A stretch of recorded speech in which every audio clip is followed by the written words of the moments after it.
ГСП онлайн. Городские новости сейчас.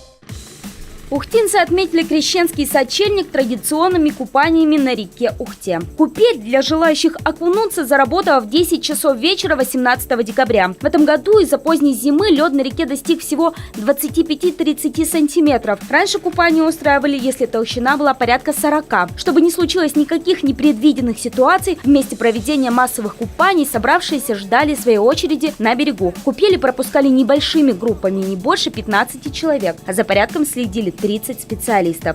У нас присутствуют представители ГИМС, Государственной инспекции маломерных судов, МЧС, Ухтинский аварийно-спасательный отряд, водолазы, водолазно-спасательной станции управления, коллектив управления ГОЧС, казаки, полиция.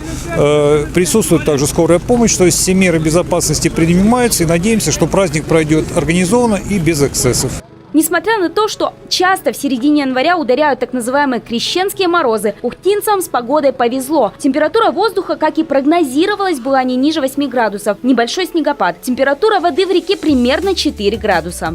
Обалденно! Первый раз в Ухте. Супер! Че, подогрели воду? Так 12 лет уже или 13 в этой традиции. Классно. Ощущение, свежесть. Здорово. Нет, еще не искупалась, но очень классно, всем советую. Первый раз хочу попробовать, смыть так с себя все. Третий. А не знаю, меня просто знакомая позвала, говорит, давай.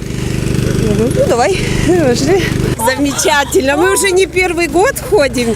И поддержать традицию решили этот. Нет, не страшно, потому что уже не первый год, уже вошло как в традицию. Поэтому мы верующие, и мы поддерживаем это всегда. Конечно, несмотря на религиозные истоки праздника, каждый пришел сюда по разным причинам. Но стоит отметить, что людей под шофе, только на наш обывательский взгляд, по сравнению с 2017 годом на крещенских купаниях стало гораздо меньше. По итогам дежурства на реке, оно, к слову, длилось до 18 часов 19 января, управление ГОЧС резюмировало: все прошло в штатном режиме. Участие в крещенских купаниях только на реке возле бассейна «Юность» приняли по примерным подсчетам 1500 человек. Еще 500 окунулись в Иордань в поселках Боровой и Водный.